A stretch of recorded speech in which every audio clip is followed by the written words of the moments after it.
रखें। अब 2-3 साल तक हमारे यहाँ पढ़ेंगे, लेकिन इसके बाद जो आपको ये मेहनत जो आपके साथ जाएगी, पढ़ाई जो आपकी ज्ञान जो आपके साथ यहाँ से निकलेगा, साथ में लेकर जाओगे तो वो तुम्हें जीवांतर तक काम करेगा और इसी के सहारे तुम हर काम को करने में अपने आप को आसान बना पाओगे।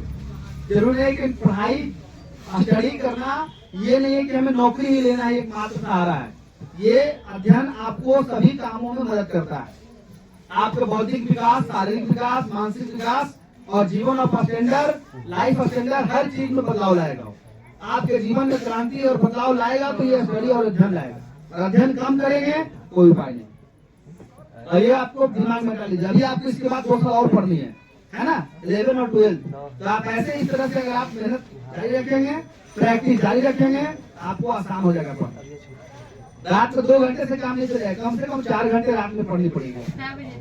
4 घंटे, 7 से 11 पढ़िएगा, 8 से 12 पढ़िए।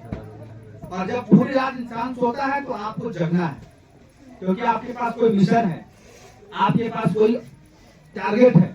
लोगों के पास टारगेट नहीं है, लोगों को सिर्फ सोना है। और आपके पास क्या है? टारगेट है। और उस टारगेट को लेकर चलेंगे तभी आगे बढ़ेंगे। देखिए मेरी बात समझिए, जिम्मेवारियां ज्यादा जब कंधों पर होती है तो इंसान को आराम कम करना चाहिए। अगर जिम्मेवारी कंधों पर लेकर चलोगे तो आराम हराम है। अगर जिम्मेवारी नहीं लेकर चलोगे तो आराम क्या है? आसान है। इसलिए आराम हराम कब कहा गया है? जब आप अपने जिम्मेवारी को अच्छे तरीके से निर्वहन करोगे। और आपके पास अभी अगर जिम्मेवारी है तो बहुत बड़ी जिम्मेवारी है, अपने भविष्य को बनाना। समझ गए? आप अपने भविष्य को बनाइएगा, यही सबसे बड़ी जिम्मेवारी आपके कंधों पर, और वो आपके हाथों में है।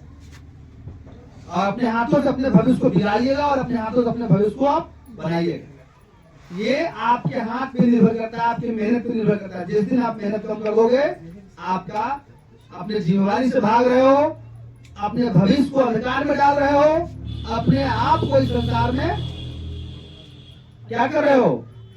बिगाड़ रहे हो। समझ गए? कोई काम नहीं देगा। इसलिए माइंड सेट करके एकदम अभी भी समय है आपके पास, 1-1.5 महीने समय है। 4 घंटे रात में पढ़ेंगे और 2 घंटे दिन में। इसके अलावा आपको कोचिंग के टाइमिंग को फॉलो करना है। समझ गए? एक तो बहुत बड़ी लापरवाही करोगे, इसका नतीजा बहुत बुरा होगा आपके साथ। एग्जाम पास कर लेना मात्र स्टडी नहीं होती है।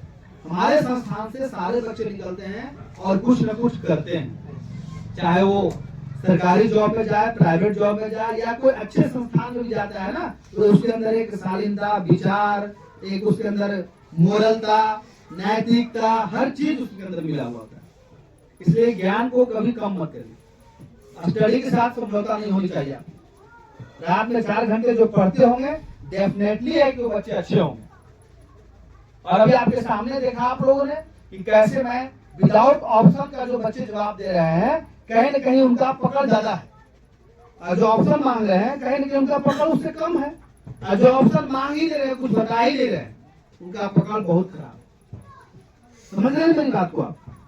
इसलिए माइंड को सेट कर लीजिए आप लोग, और इसको खूब मन से तन से इस पर लग जाइए अभी से।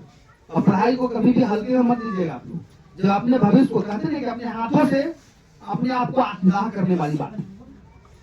अगर अपने हाथों से आपको अपने आप को आत्मदाह करनी है तो मेहनत कम कर दो, स्टडी छोड़ दो, भगवान पे छोड़ दो, भाग पे छोड़ दो। समझ में आ जाएगी कि आप कैसे अपने आप को आत्मदाह कर लिए।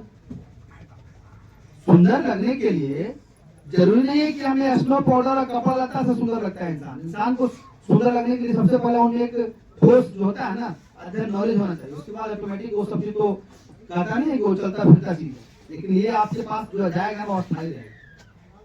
समझ गए? माइंड सेट करके बाबू पढ़ना है 4 घंटे। ओके, चलिए आप लोग निकलिए।